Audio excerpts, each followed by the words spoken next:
Salut! Alors, ces dernières semaines, je vous ai parlé de la communication non verbale qui est prédominante dans la nature, notamment de la communication olfactive et vibratoire. Dans une vidéo précédente, je disais que l'éco-choking est l'expression préférée de mon individualisme.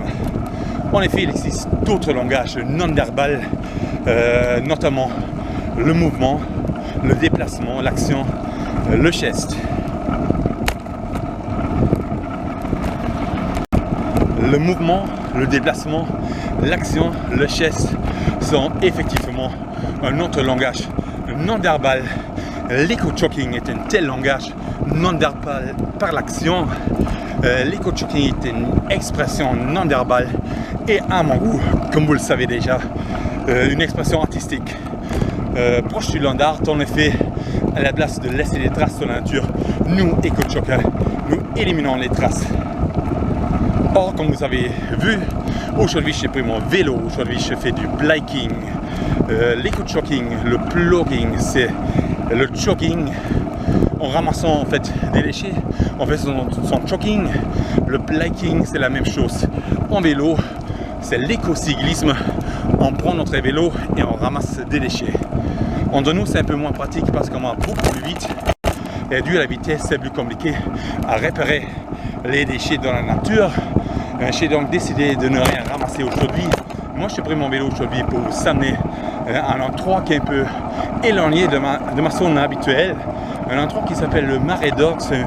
Une marée, en fait, une réserve naturelle où il y a notamment des oiseaux voyageurs qui s'y reposent pendant cette période. C'est entre autres pour cette raison qu'il s'agit d'une réserve naturelle qui est uniquement quelques kilomètres d'ici.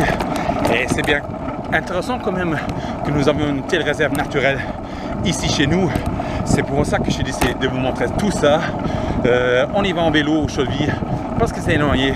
C'est parti pour aujourd'hui. Je vais vous montrer tout ça. C'est parti, on y va.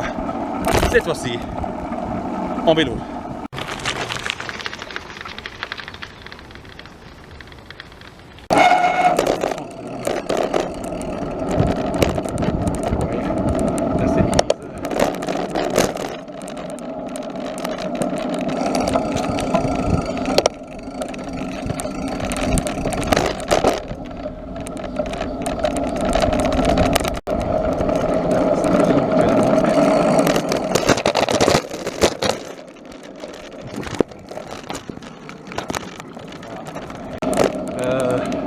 Nous, on traverse ici, c'est le seul chemin pour y aller.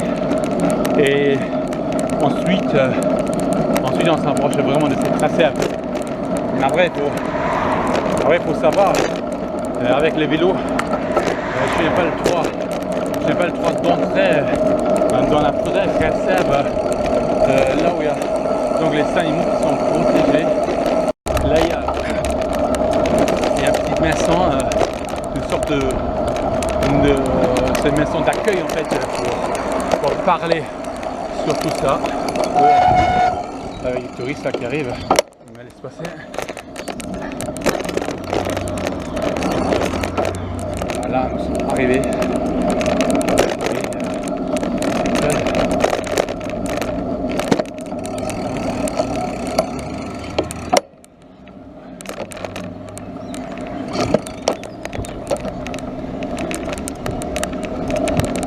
Moi je vais plutôt prendre la rue parce que là vous avez il y a une école en fait qui visite cette réserve.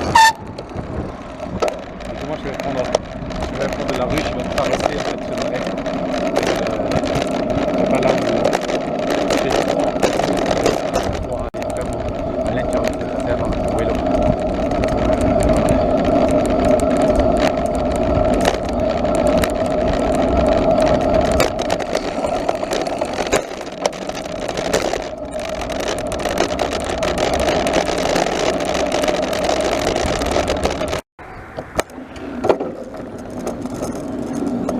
Ok, il y a donc ce marais sur ma gauche et sur ma droite. Je vais tourner la caméra vers la gauche, j'espère que vous voyez quelque chose. Il y a une rue qui traverse en fait de tous les côtés. Au milieu, je vais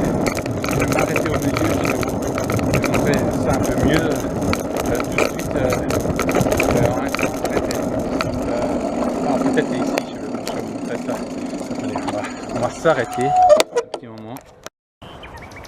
Donc voilà, ce marais, il y a une partie ici, il y a la rue au milieu, et ensuite il y a l'autre partie sur l'autre côté. Et c'est en fait là au fond où c'est la partie qui est protégée, où je n'ai pas le droit d'y aller en vélo. Par contre, moi je vais donc passer là par l'autre côté, en face. La vue est la même, mais j'ai le droit d'aller en vélo ici, donc c'est ça qu'on va faire. Voilà, comme ça vous avez vu, c'est magnifique, il y a beaucoup des oiseaux, il y a beaucoup des oiseaux voyageurs en fait qui s'arrêtent ici. C'est bien pour ça que c'est protégé. Et voilà, je vais continuer en vélo un petit peu à moins de retourner. Ok, là on traverse. Vous entendez peut-être les oiseaux et la voiture qui me rattrape.